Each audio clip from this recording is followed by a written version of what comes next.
Vivian couldn't get rid of the feeling that the answers to many questions remained in her childhood. The house she grew up in was an hour's drive from her current home. It used to be a place full of children's laughter, the smell of Mum's pies, and the sounds of an old record that her father played on the turntable. Now this house was empty, surrounded by a garden that had long been overgrown with grass and shrubs. The place where the memories were stored turned into an abandoned box, filled with the dust of the past. The impulse to come there appeared unexpectedly. She was just going to cook dinner in the kitchen, but instead her gaze fell on an old photo on the wall. It showed her father, still young and full of energy, holding her in his arms. Her mother was standing next to her with a timid but sincere smile. It was as if this picture was calling her back to her roots, and although this decision was not easy, she understood that only there, in this house, would she be able to deal with the feelings that continued to torment her after discovering about David. In the evening, Vivian informed David that she wanted to visit the old house. Are you sure? This place will only bring you pain, Viv. I don't think pain is all that's left there. I can't move on until I fully figure out the past. Hey, then I'll come with you. She hesitated, but nodded anyway. She knew that without David, it would be more difficult for her to cope with this journey. The next morning, they set off. The road to Vivian's childhood home was winding, running through a dense forest. Vivian stared out the window, noticing how the sun was breaking through the foliage, leaving patches of light on the asphalt. A feeling of anxiety was growing inside her, but she tried to keep it under control. When they arrived at the house, Vivian froze.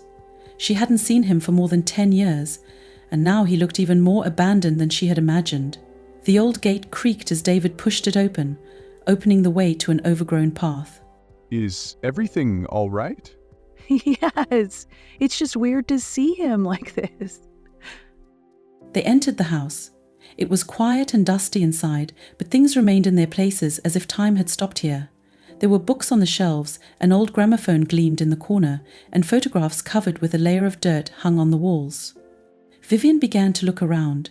Her gaze lingered on the boxes stacked in the corner of the living room. She walked over to them and started rummaging through the contents. Old letters, drawings, toys. All this reminded of childhood. Among them, she found an album with photographs that she had long considered lost. Flipping through the pages, she saw a picture of her mother with a strange man. He was wearing a leather jacket with a mysterious smile on his face. Vivian froze, studying him. He had the same features that she had seen in one of the photographs found in the attic. It was the same Robert. Who is this? Robert, the one my mother wrote about in her letters. Looks like a tough guy from an old movie. It's more than a tough guy, David. He's your father. These words hung in the air. David just nodded, trying to suppress the emotions that began to rise in him. While continuing her search, Vivian came across her mother's old notebook. She opened it and began to read. There were notes that her mother kept in the last years of her life. Among the entries were reflections on how to save a family, and lines full of pain because the truth could destroy everything she had built. There was a mention of a man named Henry on one of the pages. Vivian didn't remember the name, but the notebook said he knows the whole truth. She looked through the rest of the records to find more information and noticed that Henry was a frequent visitor to their house when she was a child. David, do you remember someone named Henry? Henry? No, I can't even imagine who it is. Mom writes that he knew the truth. I don't understand why she mentions him so often. At that moment, footsteps sounded outside. Someone was approaching the house. Vivian froze, and David tensed, bracing himself for possible danger. The door slowly opened and a man entered the room. He was about 60, with grey hair and a tired face, but there was still the sparkle of vivacity in his eyes. He stood in the doorway, looking at Vivian and David. I thought I'd never see this house again. Who are you? My name is Henry. These words made her heart freeze. She felt David move closer, as if preparing to protect her. Don't be afraid. I came here to talk. I knew your mother. She was a wonderful woman, and I knew that one day you would come back here. What do you need? It's true. She belongs to you. Vivian and David exchanged glances before inviting Henry in. The man sat down on an old sofa and put a battered hat on his lap. Lillian, your mother trusted me more than anyone else. I knew about Robert, I knew what had happened between them, but I never thought that her secrets could affect you so much. Why are you here? Why didn't you tell me about this before? Because Lillian asked me to keep quiet. She was afraid that the truth would destroy your family. Henry began to tell the story, which Vivian listened to with bated breath. He described how Robert and Lillian met, how their love was real but short-lived. He said that Robert wanted to return, but circumstances prevented him. With every word, Vivian felt her world turning upside down. The story she thought was complete turned out to be much deeper than she could have imagined. Why did you come now? Because you are ready. I can see it in your eyes. Lillian has always wanted you to know the truth, but not before you're ready to accept it. This meeting became a new starting point for Vivian and David in their search for the truth. Now they knew that the past had not yet revealed all its secrets, and it was up to them what they would do with this truth. Meeting Henry and his story about his mother and Robert made Vivian feel even more confused. What she thought was a complete mystery suddenly turned into a tangle of new questions. Henry left as unexpectedly as he had arrived, leaving Vivian with her mother's diary and several photographs that, he said, should have helped. He said that he could no longer keep this part of the past, and now it belonged to her. Vivian couldn't sleep for several nights in a row. She reviewed the photos, reread the notes, trying to figure out what kind of person this Robert was. Why did her mother love him so much that she took the risk and kept his child, despite everything that could ruin her life? And why was Henry so sure that now was the time to find out the whole truth? David, on the contrary, tried to distract himself. For him, the truth about Robert was painful, but not as important as for Vivian. He was grateful to the family that raised him and did not feel the need to look for roots that could bring more questions than answers. However, he saw how it weighed on Vivian, and he could not leave her alone in this search. "You haven't slept all night again, have you?" "I couldn't all that, it just haunts me." "Do you realize that this may not change anything? Even if you find out everything, it won't make your life easier." "I know, but it's not about simplicity. It's about knowledge. I feel like my whole life is a puzzle and I'm missing the main pieces." David sighed and sat down next to her, putting his arm around her shoulders. He knew it was useless to argue, and the best thing he could do was to be there. The next day, Vivian decided to start her search from the address listed in one of her mother's records. It was a small farm on the outskirts of a nearby town, a place that, according to Henry, had once belonged to Robert's family. She insisted that David go with her, and he agreed, albeit reluctantly. When they reached the farm, they were greeted by an elderly man who looked as if his age matched the house itself. He examined them carefully before returning the greeting. "Can I help you?" "I'm sorry to bother you, but did you know Robert? Robert Harrison." The man frowned, studying their faces before answering. "I'm his uncle, but we haven't spoken in years. What do you want from Robert?" "We're just trying to find out more about him. This is important for us." The man invited them into the house. It was cozy inside, but there were traces of time everywhere. Old carpets, faded photographs, the smell of wood and tobacco. The man introduced himself as George and offered tea, after which he began to talk. "Robert was a difficult guy. I've always dreamed of something more. When Lillian came into his life, I thought he had finally found what he was looking for. She was smart, kind, but it wasn't that simple between them. Robert, he was afraid of responsibility." Why did he leave? "It's a long story, honey, but in short, he was scared. Lillian made it clear to him that she was expecting a baby, and he decided that he couldn't handle it. I tried to convince him otherwise, but he just disappeared. A few years later, he returned saying that he wanted to fix everything, but Lillian had already made up her mind." She didn't let him see me. That's right. She thought it would be better for you. George pulled an old box out of a drawer. Inside were letters and photographs that Robert had left for Lillian, hoping she would read them. Among them was a letter addressed to my son. David took it with trembling hands. Are you sure I should read this? Yes. It might give you the answers you've been looking for. David opened the letter. It was handwritten in a sloppy handwriting, but there was sincerity in every word. I do not know if you will ever read this, but I need to write it. I need to tell you that I made a mistake, and I'm sorry that I wasn't there for you. I wasn't ready, but that's no excuse. I want you to know that I've always thought of you. If you're reading this, it means you've grown up. And perhaps you will understand that sometimes fear prevents us from being who we should be. I do not know if you can forgive me, but know that I have always loved you. David silently folded the letter and put it back in the box. His face was expressionless, but Vivian knew that a hurricane of emotions was raging inside him. Did he love me? It was a complicated man, David. But yes, he did. He just didn't know how to show it. After this conversation, they left the farm with a box full of memories. For Vivian, it was the beginning of the end of her quest. But for David, it was just the beginning. They drove in silence in the car until David broke the silence. You know, Viv, I thought I didn't want to know the truth, but now I'm glad you insisted. Has it changed a lot for you? No, not much. But now I know that my father wasn't just a ghost, he was a man who tried, even if he failed. Vivian smiled and put her hand on his shoulder. She knew that their journey was far from over, but they had taken an important step forward, and this was the main victory. After a trip to the farm and the discovery of a new fragment from Robert's life, Vivian and David felt that their search began to take shape. However, each solved riddle raised even more questions.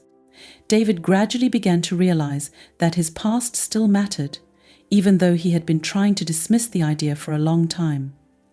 For Vivian, this search became not just a study of family history, but something deeper. It was her way of finding ground under her feet in the chaos that engulfed their lives. Several weeks passed, and Vivian delved into the study of Henry's photographs and notes. Among them, she found a key document, a letter that her mother wrote shortly before her death. In this letter, there was mention of a certain inheritance that Robert had left for David. There was mention of a bank in Chicago where Robert's safe deposit box was kept. Vivian felt that this was another piece of the puzzle that needed to be put together. David was initially indifferent to this discovery. It seemed to him that the inheritance was just the material side of the past, which did not matter for the present. But Vivian was convinced that it could reveal something more about the man who had influenced their family so much. She insisted that they go to Chicago to check out this lead. Reluctantly, David agreed. The trip to Chicago took several days of planning. The city seemed like a completely different world to them compared to their small town. Its noise, light, and energy were overwhelming, but at the same time empowering. Vivian felt like the heroine of a detective novel when they entered the old bank with its majestic architecture and huge columns. They went to the manager, showed the documents, and after a while they were taken to a quiet room for clients. A bank employee took out a metal box and left them alone with it. Vivian opened the box with a sinking heart, feeling on the verge of discovering something important. Inside were papers, photographs, and an old diary. It looked as if Robert had left this archive on purpose so that it would be found someday. The diary turned out to be a key element. In it, Robert described in detail his life after he left Lillian. He wrote about his feelings for her, about the regret that had plagued him for years, and about trying to find meaning in life again. He told me how he tried to contact Lillian, how he felt rejected and unnecessary. But the most important thing was that he wrote about David. Robert wanted to be a part of his life, but he understood that this was impossible without Lillian's consent.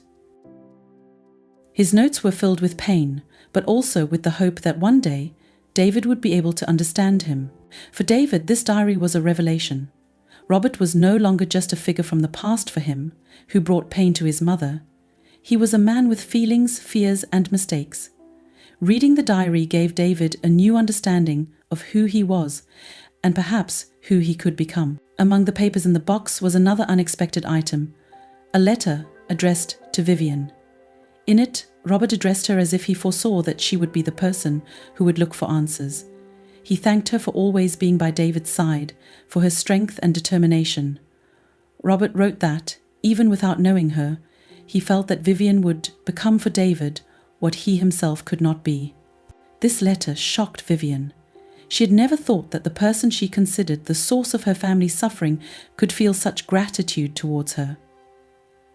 It made her think about how deeply her life was intertwined with David's. It wasn't just an accident. It was a fate that they both chose, despite its difficulties. Returning home from Chicago turned out to be more difficult than going there. David was lost in his own thoughts, and Vivian felt like she couldn't just leave it all behind. Robert's legacy gave them more than they expected, but it also presented them with a choice: to move on with this knowledge or leave it in the past. At home, they discussed for a long time what to do with the found papers. David suggested that they leave them alone and focus on their lives, but Vivian felt that they couldn't just close this chapter. Her intuition told her that all this mattered not only to them, but also to how they perceived themselves and each other. The situation became more complicated when Vivian received an unexpected offer. She was invited to work in the historical archive of a large university, where her knowledge and skills could be useful. It was an offer she had been dreaming about for years, but it required moving to another city. This meant that she would have to leave David if he didn't decide to go with her. This moment was the culmination of their internal conflict. David felt that Vivian deserved this opportunity, but he himself couldn't just leave his job, their house, and everything they had built together. Vivian, in turn, did not want to force him to choose between her and his life. They spent their evenings thinking long thoughts, discussing possible options. For Vivian, it was a choice between her dreams and their future together. For David, it's a choice between supporting Vivian and maintaining stability in their lives. Both knew that their decisions would change everything, but they couldn't predict which way. In the end, they decided that this choice should not separate them. Instead of sacrificing one for the other, they decided to seek a compromise. Vivian agreed to temporarily decline the offer in order to find a job closer to home, and David promised that in the future they would consider moving together. This situation has become a lesson for them that the past can be an important part of life, but the present is what defines their path. They realized that their connection is not determined only by common roots or memories, but is based on how they support each other here and now. It was a difficult choice, but it strengthened their resolve to move forward together despite all the difficulties. The time after returning from Chicago became a period of calm for Vivian and David, filled with reflections and attempts to integrate new discoveries into their lives. But this lull was short-lived. The mysteries of the past seemed to have found a way to manifest themselves, even as they tried to focus on the present. Soon, their personal struggle turned into an open confrontation with society, which still could not accept their connection. After the publication of the letter in the local newspaper, the debates and speeches that the city talked about for a long time, it seemed that interest in Vivian and David began to wane. But this interest was deceptive. Rumors continued to circulate, now in a more poisonous form. People began to discuss them not only in the context of their relationship, but also to connect them with recent discoveries about Robert. The rumors have become full of distortions. The story turned into gossip. Allegedly, Vivian and David are not only not brother and sister, but because of this, they are allegedly acting out a drama to attract attention. Some have gone further, claiming that they are pursuing financial gain by using Robert's story. This wave of negativity quickly took the form of hostility, which began to surround their daily lives again.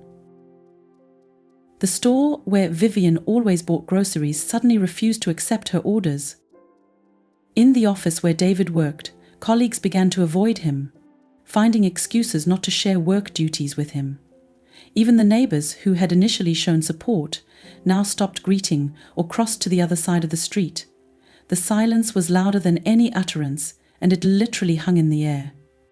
A particularly difficult case for Vivian turned out to be when one of the mothers from the school, where she sometimes worked as a volunteer, organized a meeting of parents. There was only one word on the agenda: morality. Although Vivian was not invited to this meeting, she learned about its contents from one of her colleagues. Her parents debated whether the school should allow her to continue working with children if she was living in a relationship that many considered unnatural. This moment was not just a blow to Vivian's reputation, but also a challenge to her ability to maintain dignity in difficult times. Vivian and David understood that it was no longer possible to ignore the situation. They realized that silence would not be the solution, and trying to shut themselves off would only make the situation worse. The couple decided that the only way to move on was to speak openly, answer questions, and even, in a sense, demand respect. But they didn't know how to do it. Their first step was to attend a meeting of the local city council. At one of the meetings, changes in the rules of the local library were discussed, where Vivian had previously held a debate. Now, some residents had suggested limiting activities related to the discussion of controversial topics. It was a veiled reference to their history. Vivian and David decided to perform. There were more people at the meeting than usual. Many came just out of curiosity, but the atmosphere in the hall was tense. Vivian went to the microphone first. Her voice was trembling, but she spoke firmly. She said that the library has always been a place where people could express their thoughts and find support. She reminded everyone that freedom of speech is a fundamental right that cannot be suppressed for convenience or because of bias. She bluntly stated that their story is not a contradiction, but a human experience, and that her attempt to silence speaks not about them, but about the fears and limitations of society. David spoke next. He said that their story was an example of how people can be unfair to each other, how easy it is to condemn without understanding. He admitted that their path was not easy, but stressed that they never hid their feelings and did not try to deceive anyone. He ended his speech with the words that became the leitmotif of their performance: "We just want to live like everyone else, without fear and hatred." Their performances provoked a contradictory reaction. Some applauded, others remained cold. But the main thing was that they were heard. After the meeting, several people approached them to express their support. But there were also those who, leaving, threw malicious comments. This day was a test for their resilience, but it also reminded them that respect must be fought for. Meanwhile, rumors began to spread outside their city. The story of Vivian and David attracted the attention of a local TV channel. They received an invitation to give an interview to tell their version of events. After much thought, they agreed. For them, it was a chance to show people that they are not just the object of gossip, but real people with real feelings. The interview took place in the studio, where they were met by a friendly journalist. He asked questions not only about their past, but also about how they deal with hostility and condemnation. Vivian talked about her feelings, about how difficult it is to be the center of attention when you don't want it. David was talking about love, which is stronger than fear. Their words touched many viewers, and after the broadcast, they began to receive letters of support. Despite these small victories, the pressure from society did not abate. Offensive graffiti was painted on their house several times. Vivian was afraid for her safety, but she understood that to retreat now would be to give victory to those who wanted to break them. They decided to organize a meeting at their home for those who wanted to support them or learn more. It was an open initiative which they did not have high hopes for, but it brought unexpected results. Not only friends came to the meeting, but also strangers who expressed gratitude for their courage. Some shared their stories, admitting that their own lives were full of condemnation. These meetings became a fulcrum for Vivian and David. They began to see that their struggle was important not only for them, but also for others. Their story has become an example of how love and mutual understanding can withstand even the strongest pressure. The confrontation with society, Part 2, did not become the end of the struggle for them. It became a new stage that taught them that justice is not something that comes by itself. it must be conquered, step by step, word by word, action by action. After all the clashes with society, endless discussions about their lives and attempts to prove their case, Vivian and David realized that their struggle had gone beyond what they could control. Their story seemed to have become the property of society, and everyone found something different in it, a reason for condemnation, an example of courage, or an opportunity to discuss someone else's drama. But behind all this external activity, there was a major problem that both of them had ignored for a long time: the internal tension between them. Pressure from society, worries about the past, and constant battles for the right to privacy began to affect their relationship. What had previously seemed solid and unshakable was now becoming a source of doubt and conflict. Both tried not to show it to each other, but inside each of them accumulated fatigue, irritation, and uncertainty. Vivian, who always sought to solve problems through action, felt depressed. She used to fight for those she loved, but now her strength began to run out. She often spent evenings in the garden, looking at the stars and wondering if they were really making the right choice by continuing to fight. Her dreams of a peaceful life now seemed like something unattainable, like a mirage that only gets further with each step. David, on the other hand, kept to himself. He has never been a person who would share his inner feelings. His method of fighting was to hide the pain and show calmness, but inside he felt crushed. His thought that he was the cause of all these difficulties for Vivian haunted him. He began to doubt whether he should continue to keep her around if it was causing her so much suffering. Despite these internal contradictions, they both continued to hold on to their bond, but each did it in their own way. This led to the fact that they began to move away from each other. Their conversations became more and more shallow, and the moments of silence became more and more tense. What used to be their strength was now turning into an invisible wall between them. The turning point was a random day that started like any other. Vivian received a letter from a woman who attended one of their meetings. The letter talked about how her story inspired this woman to confess to her family her feelings for the man she had been hiding for a long time. The woman thanked Vivian and David for giving her the courage to be herself. This letter, full of gratitude and sincerity, made Vivian think. She realized that their struggle was not in vain. What they were going through mattered not only to them, but also to other people who were looking for an example in their story. But this realization also made her look at herself and her relationship with David. She realized that in her quest to prove her case and protect her feelings, she had lost sight of the most important thing: their connection.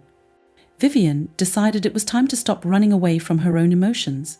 She knew that in order to move on, she and David had to sort each other out first. She began by going back to what used to bring them joy: walking together, discussing books, and having dinners that they cooked together. These small steps helped to relieve tension, but did not eliminate the underlying problems. David, seeing her efforts, also began to change. He began to spend more time with Vivian, trying to return to the lightness that had once been between them. However, he still felt guilty that their life had turned into a constant struggle. His inner conflict prevented him from opening up. Gradually, they began to talk more. At first, they were short conversations about small things, but over time, the conversations became deeper. They discussed their fears, their mistakes, and their hopes. It was painful but necessary conversations that helped them both realize that they still needed each other, despite all the difficulties. One of the most important points in this reconciliation process was the decision to temporarily distance oneself from external pressure. They decided to postpone participation in public discussions and meetings, focusing on themselves. This gave them the space to heal their wounds and regain their strength. Vivian returned to her gardening, but now she was doing it not to escape from the world, but to find peace. She started writing a diary where she shared her thoughts and feelings. It helped her realize how important David was to her and how much she wanted to keep them connected. David, in turn, found solace in working on photographs. He started a new project in which he captured moments related to simple human emotions: joy, sadness, hope.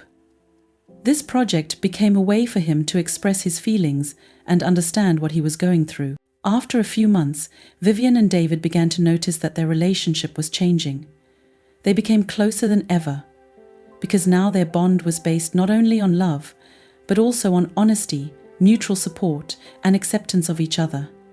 They realized that their struggle should not become their life. Instead, they decided that they would move forward, but do it together, regardless of what lies ahead. This step towards reconciliation has become an important stage for them. He showed them that even in the most difficult circumstances, you can find a way to yourself and to each other.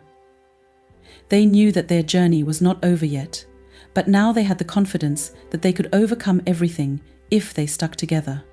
The reconciliation between Vivian and David was the beginning of a new stage in their lives.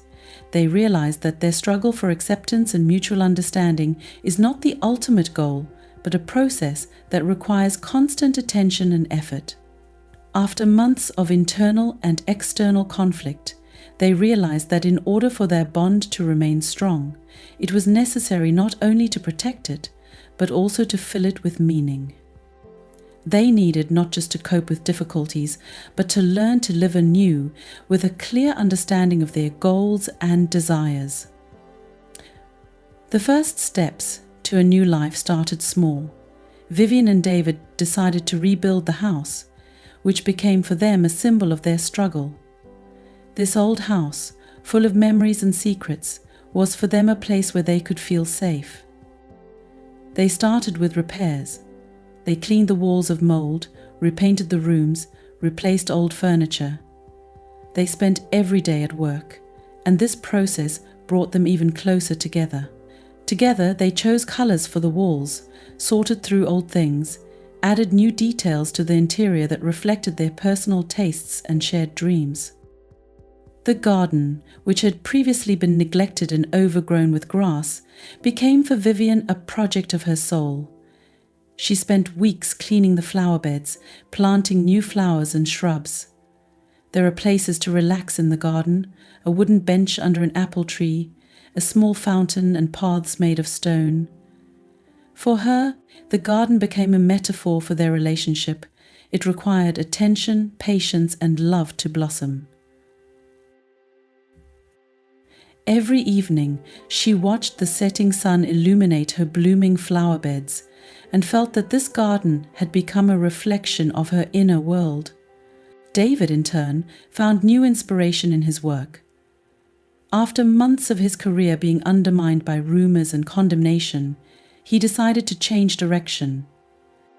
Instead of working for an architectural firm where he felt like an outsider, he started freelance projects that allowed him to work from home and spend more time doing what he loved. David began designing small apartment buildings for young families that could become cozy and affordable. His design was inspired by their own home. He sought to create a space that brings people together. But the most important step on the way to a new life was the decision to open your space to others.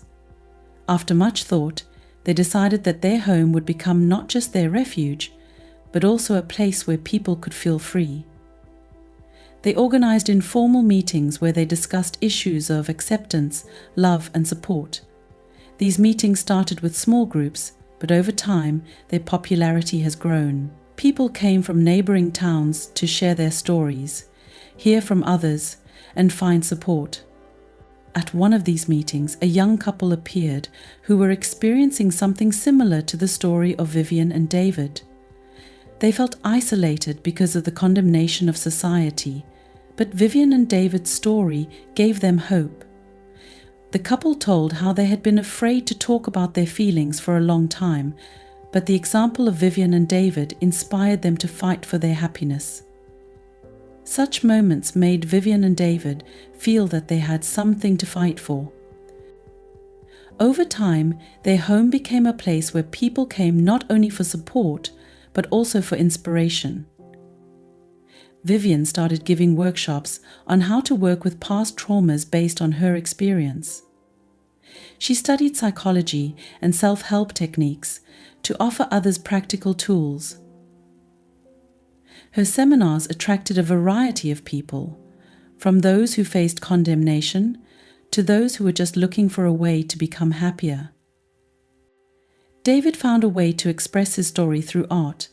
He organized an exhibition of photographs that documented their journey from devastating moments to victories. The exhibition was called Communication and included not only their personal photographs, but also portraits of people they met on their way. The photographs showed different aspects of human life: love, struggle, acceptance. It attracted the attention of the local press and became one of the most discussed cultural events of the year.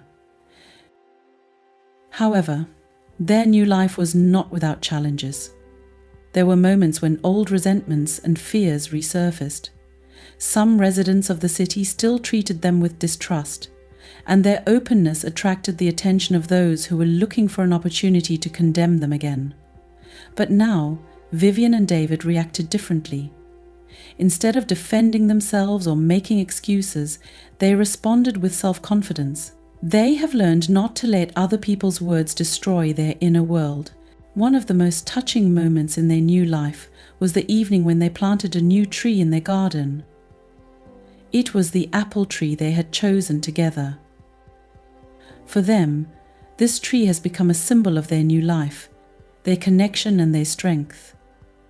They planted it in the very center of the garden to remind them that even from the most difficult conditions, something beautiful can grow if you make an effort and give it a chance. The years they spent fighting for their happiness taught them the main thing: life is not divided into black and white.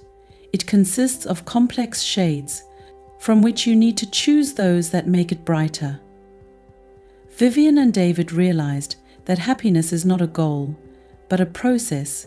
It is a daily choice to love, forgive, accept yourself and others. Their path was not easy, but it made them stronger and helped them see beauty in every moment. Now their house, their garden, and their lives have become symbols of their victory. They were no longer hiding or afraid to be themselves. They lived the way they wanted and helped others find the courage to live the same way. Vivian and David started a new chapter where they not only fought, but also built, loved, and inspired. And this chapter was the beginning of real freedom for them. It's been a few years since Vivian and David started building their new lives. Their house became not just a place to live, but also a center where destinies were joined and new stories were born. People came to them not only for support, but also for inspiration. However, Vivian and David themselves still continued to find a balance between being open to others and protecting their own happiness. Over time, their house acquired a peculiar reputation. It was called the House of Hope. This name was fixed after they organized the first open-air festival. The festival was dedicated to the theme of love and acceptance, and it became a real event for their small town. People gathered in Vivian and David's garden to listen to music, read poetry, discuss books, and share their stories. This festival has become an annual event, attracting more and more participants and spectators. Over time, Vivian and David realized that their activities went beyond the local community. People from other cities and even countries began to write to them, telling them how their story inspired them to change. Among these letters, there were many stories about how other people found the courage to resist condemnation and fear. This pushed them to the idea of creating something bigger. Vivian suggested creating a foundation that would help people who find themselves in situations similar to their own. The foundation was supposed to provide support to those who faced condemnation, as well as educate society on tolerance and acceptance. The idea resonated with David, and soon they started working on this project. The foundation's creation turned out to be a difficult but inspiring process. They had to face bureaucracy, financial difficulties, and even attempts at sabotage by those who disapproved of their activities. But their perseverance and belief that they were doing the right thing helped overcome all obstacles. The foundation, which they called the Light of Communication, began its work 2 years after the first discussions. Its main purpose was to create a space for dialogue and provide assistance to those who felt isolated due to their choices or circumstances. The foundation also organized seminars, lectures, and creative meetings that helped people find their place in the world. Amid all this activity, Vivian and David began to think about starting their own family. For them, it was not only a matter of love, but also a symbol of their victory over prejudice and condemnation. They wanted their children to grow up in a world where they could be honest with themselves and others without fear of judgment. The adoption process turned out to be no less difficult than the creation of the foundation. They faced additional difficulties because of their past and public reputation. However, they were determined. After months of waiting and checking, they managed to adopt a 2-year-old girl named Clara. Clara became the center of a new life for them. She was inquisitive, active, and full of energy, which made them rethink their priorities. Taking care of the child reminded them that life consists not only of struggle, but also of small joys: walking in the garden, reading books together, playing on the floor. Clara helped them see the world through different eyes, through the eyes of a child who does not know what prejudice and condemnation are. Despite the joy of Clara's arrival, life didn't get any easier. The foundation required a lot of time and effort, and their personal lives were still under the scrutiny of society. There were days when Vivian felt on the verge of burnout. There were moments when David wondered if they could handle it all. One of these moments was the scandal that broke out due to a publication in a local newspaper. The article claimed that their foundation promotes immoral values and destroys traditional society. This article caused a storm of discussion.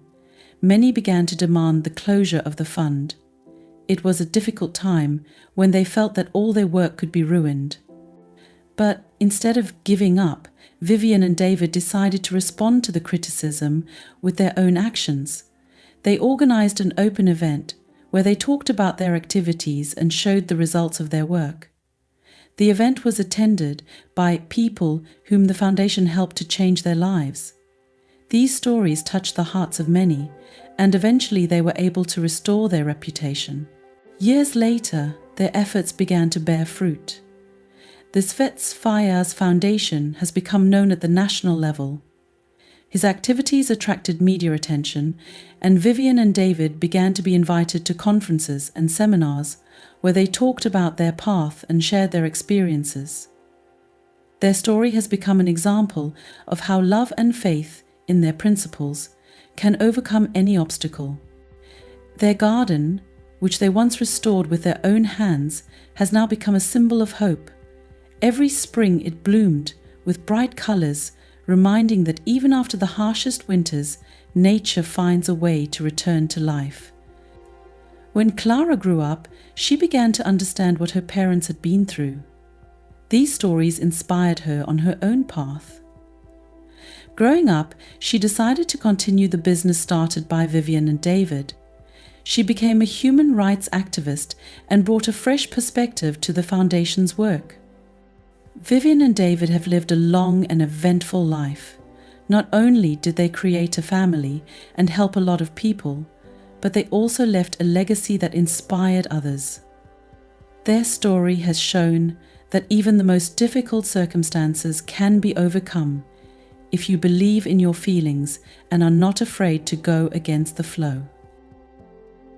At the end of their days, they sat on the veranda of their house, looking at the garden, which has now become a real paradise. Vivian held David's hand, and in her eyes shone the same confidence that had helped them through all the difficulties. They knew that their path was not easy, but it was real, and this was their main victory.